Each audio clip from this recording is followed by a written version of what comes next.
Hello friends, आज मैं आपके साथ शेयर कर रही हूँ क्लास 10th का ये हिंदी बी का क्वेश्चन पेपर है। 2025-26 हाफ ईयरली का क्वेश्चन पेपर है। टाइम मिलेगा आपको 3 आवर्स का और मैक्सिमम मार्क्स आपके 80 हैं। ठीक है, चलो शुरुआत करते हैं। सबसे पहले तो आपको क्या मिलेगा, अनसीन पैसेज मिलेगा। तो ये आपको अच्छे से अपठित गद्यांश जिसको बोलते हैं वो मिलेगा। इसको अच्छे से आपने पढ़ना है और उसके बाद जो है आप इसके क्वेश्चन आंसर कर पाओगे। लेकिन जब तक इसको नहीं पढ़ोगे तो नीचे के क्वेश्चन नहीं कर पाओगे। तो पहले इसे अच्छे से पढ़ो, उसके बाद मैं इसको रिलेटेड आपको क्वेश्चन बता दूँ। अच्छा, ग्रामर का जितना भी कुछ है वो सब मैं सारे आंसर आपको बताऊँगी, लेकिन ये ऐसी चीज़ है जिसे आपको आना ही चाहिए। ठीक है, चलो तो इसके क्वेश्चंस देख लो। अब आप पेन पेपर लेके बैठो, फटाफट से कर दोगे। टाइम दिया 3 आवर्स, 3 आवर्स लगेंगे। पेपर इतना इजी है और बहुत आराम से आप जल्दी से इसको कर दोगे। देखो, ग्रामर का ना बहुत सारी चीज़ें आपको मेरे चैनल पे मिल भी जाएंगी। मैं ऑलरेडी बता चुकी हूँ, सूचना लेखन वगैरह में जो है राइटिंग का। ठीक है, चलो हम चलते हैं नेक्स्ट पेज पर। बाकी के क्वेश्चन हमें उस पर मिलेंगे। ये रहा। ठीक है, फिर ऐसे ये दूसरा पैसेज दिया गया है, तो इस गद्यांश को आपने पढ़ना है। इससे रिलेटेड नीचे क्वेश्चन पूछे गए हैं, उनके आप आंसर कर पाओगे। लेकिन पहले पढ़ना पड़ेगा। जैसे मैंने बताया कि अनसीन पैसेज है, तो बिना पढ़े तो होगा नहीं। ये तो पढ़ना ही पड़ेगा बच्चों, तुम्हें समझ गए। अब हम जाते हैं नेक्स्ट पेज पर। ठीक, ग्रामर वाले आंसर मैं आपको बोल दूँगी। ठीक है, और ये सब इसमें भी अगर आपको किसी आंसर को नहीं कर पा रहे हो, नहीं समझ आ रहा, तो प्लीज़ कमेंट करें, मैं आंसर बता दूँगी आपको। ठीक है, कमेंट करें तो मैं आंसर बोल दूँगी आपको क्या होगा। अब जाते हम नेक्स्ट पेज पर। ठीक है, यहाँ से आ गया तुम्हारा व्यवहारिक व्याकरण, मतलब ग्रामर शुरू हो जाती है। यहाँ देखा, निम्नलिखित मुहावरों का सही अर्थ पहचाने कोई दो। ठीक है, यहाँ लिखा आसमान पर चढ़ाना। पहला लिखा बहुत घमंड करना, कठिन काम के लिए उकसाना, बहुत हल्ला करना, अत्यधिक प्रशंसा करना। तो इसका आंसर होगा अत्यधिक प्रशंसा करना। ठीक है, नेक्स्ट दे रखा लाल पीला होना का अर्थ है मन ही मन प्रसन्न होना। प्रसन्न की स्पेलिंग गलत है। क्रोध करना, बहुत खुश होना, रंग बदलना। तो ये होगा क्रोध करना। कहते हैं आज तो मेरी मम्मी गुस्से से लाल पीली हो गई है ना। फिर थर्ड में दे रखा टस से मस ना होना का अर्थ है कठोर होना, अपनी बातों से नहीं हटना, जगह बदलना, सहन करना।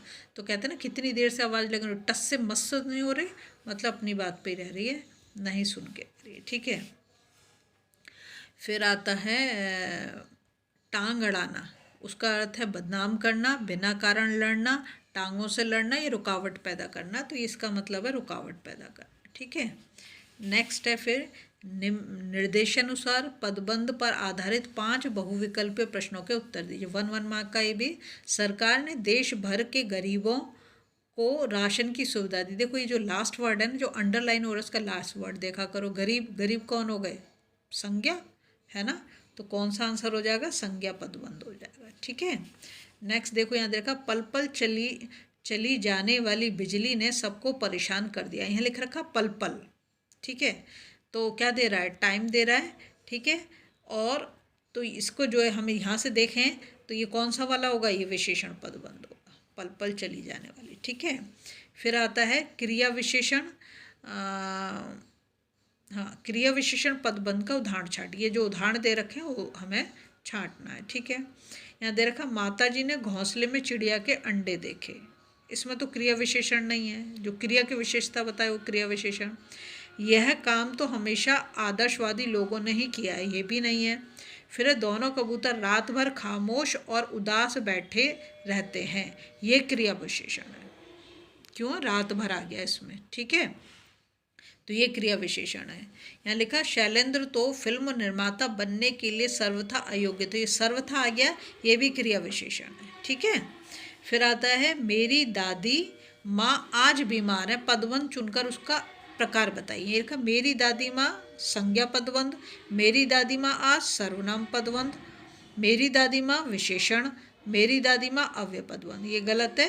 पहला वाला जो लिखा है मेरी दादी माँ संज्ञा पदबंध, ये बिल्कुल सही है। ठीक है, नेक्स्ट आता है फिर मैंने देर तक मैंने देर रात तक तुम्हारी प्रतीक्षा की, इसमें क्रिया विशेषण पदवन चुन गए, तो ये हो गया ना, मैंने देर रात तक, क्या हो गया, मैंने देर रात तक, ये क्रिया विशेषण हो गया। देखो क्वेश्चन नंबर 5 में दे रखा है, निम्नलिखित 5 प्रश्नों के सही उत्तर वाले विकल्प चुनिए। एक एक नंबर का है। इनमें से कौन सा अवयवी भाव पद है? अवयवी भाव का मतलब वो किसी के साथ भी चेंज नहीं होगा, कोई कर्ता हो, कोई लिंग हो, वचन हो, तो यहाँ पर जो प्रतिदिन है वो होगा। ठीक है, नेक्स्ट आता है फिर, निम्नलिखित में से दुख ताप उस समस्त पद का सही समास विग्रह और भेद किस विकल्प में है? यहाँ लिखा दुख रूपी ताप कर्मधारी, ये पहला वाला ही सही हो जाता है। आपको ना मेरे चैनल पे मिल जाएंगे, कैसे पहचानोगे उसमें मैंने ट्रिक बता रखी है। ठीक, फिर नेक्स्ट क्वेश्चन आता है, शताब्दी का सही समास विग्रह का भेद। यहाँ लिख रखा है 100 है जो अबद, कर्मधारय नहीं होगा। 100 अब्दों का समूह द्विगु समास, ये बिल्कुल सही है। 100 वर्षों में भी लिख सकते हो, अब्दों में लिख सकते हो। ठीक है, नेक्स्ट दे रखा है, आशा को लांग कर गया हुआ का समस्त पद है। आशालांग नहीं, आशावान नहीं, आशातीत होगा। ठीक है, ये वाला ठीक है। फिर है, भारतवासी में कौन सा समास है? तो भारतवासी में जो तत्पुरुष है, जो भारत का रहने वाला हो, तो इसमें क्या आ गया, हमारी विभक्ति आ गई, तो ये हो गया हमारा तत्पुरुष समास। अब ये नीचे पद्यांश दे रखा है। ठीक है, पद्यांश को पहले आपने अच्छे से पढ़ना है, ये तुम्हारी बुक से ही लिया गया है, तो ये तुम्हें पता है, मतलब ये तो तुम पहले पढ़ चुके हो। विचार लो कि मृत्यु हो न मृत्यु से डरो, कभी मरो परंतु यूं मरो कि याद जो करें सभी। ठीक है, तो तुम्हारी बुक से लिया गया है, पहले इसको अच्छे से पढ़ो, उसके बाद आपने जो है क्वेश्चंस करने हैं। बात समझ में आ गया? जैसे बहुत इजी है, कोई मुश्किल नहीं है। लिखा, मृत्यु शब्द का अर्थ है मरा हुआ, मरणशील, कमजोर, कायर नहीं, मरणशील आप बोल सकते हो। फिर कवि ने किसकी मृत्यु को स्मृति का है? परोपकारी व्यक्ति की जो मृत्यु होती है उसको उसने बोला है, जो दूसरों के लिए कुछ करे वो। ठीक है, पढ़े लिखे व्यक्ति नहीं, अमीर व्यक्ति नहीं, ज्ञानी की भी नहीं। ठीक है, फिर है, अपना स्वार्थ साधने वाले व्यक्तियों को पशुओं के समान क्यों माना गया है?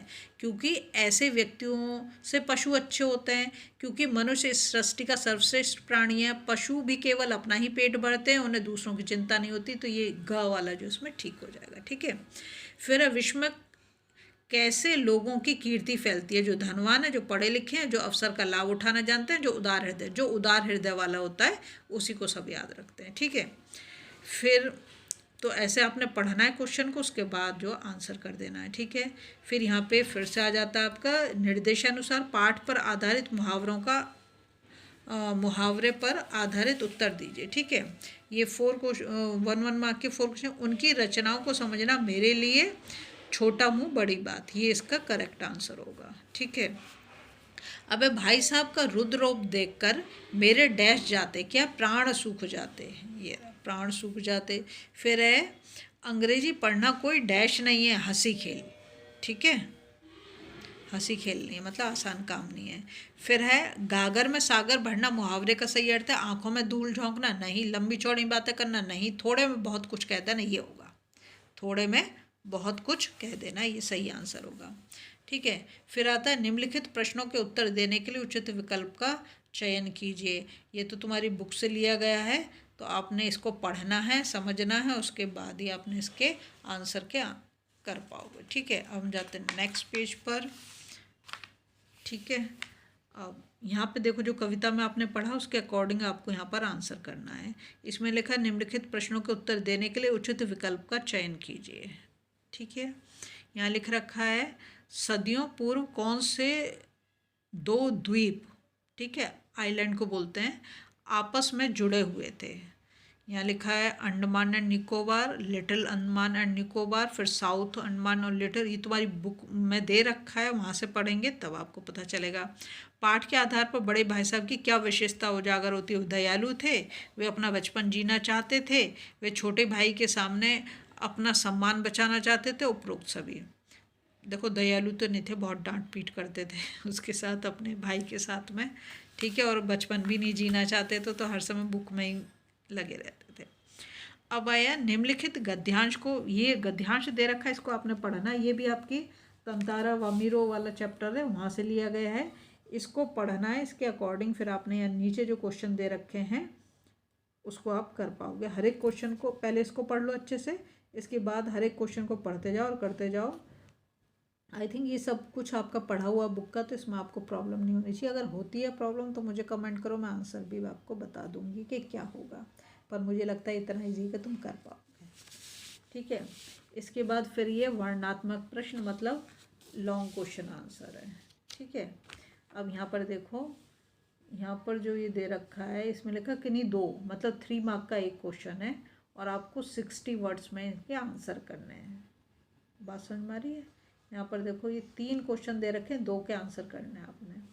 ऐसे ही फिर क्वेश्चन नंबर 12 आ जाता है, यहाँ पर भी आपको 2 क्वेश्चन के आंसर देने हैं 60 वर्ड्स में, और ये भी 3 मार्क के क्वेश्चन हैं। ठीक है, फिर आता है निम्नलिखित प्रश्नों में से किन्हीं 2 प्रश्नों के उत्तर 60 शब्दों में देने हैं, तो ये भी 3 मार्क के क्वेश्चन है। समझ गए?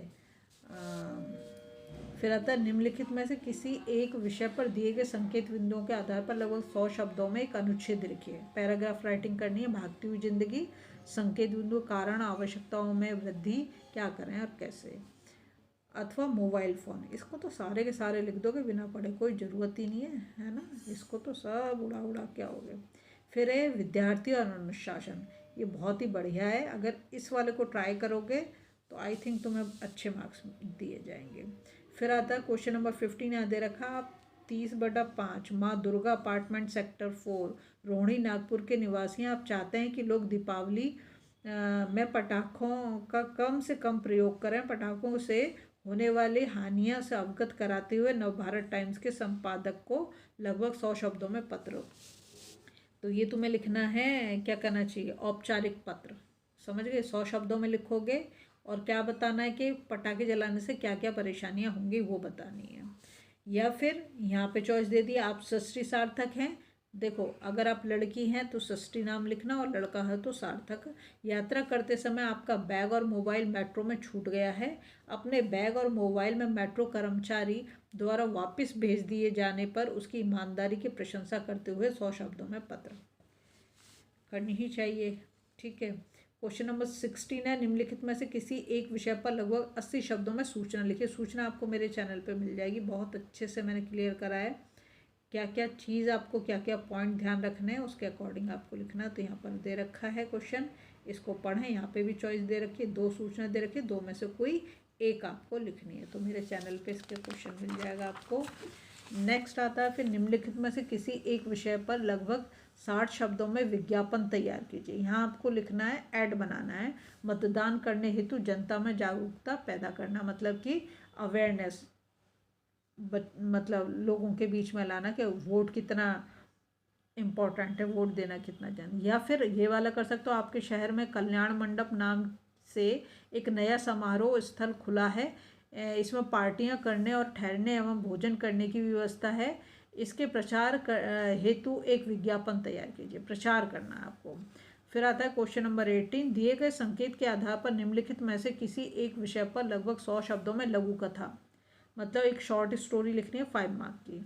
फिर मैं और मेरा भाई ही घर पर थे। माता पिता किसी जरूरी काम से एक दिन के लिए बाहर गए हुए थे। अचानक तेज बारिश होने लगी, अथवा यहाँ पर आसमान में अचानक बिजली कड़कने लगी। लोगों ने कुछ चमकता हुआ देखा जो धरती पर उतर रहा था। तो तुम समझ गए होगे किसकी बात कर रहे हैं, जादू। समझ गए? अगर वीडियो पसंद आ रही प्लीज़ लाइक शेयर सब्सक्राइब।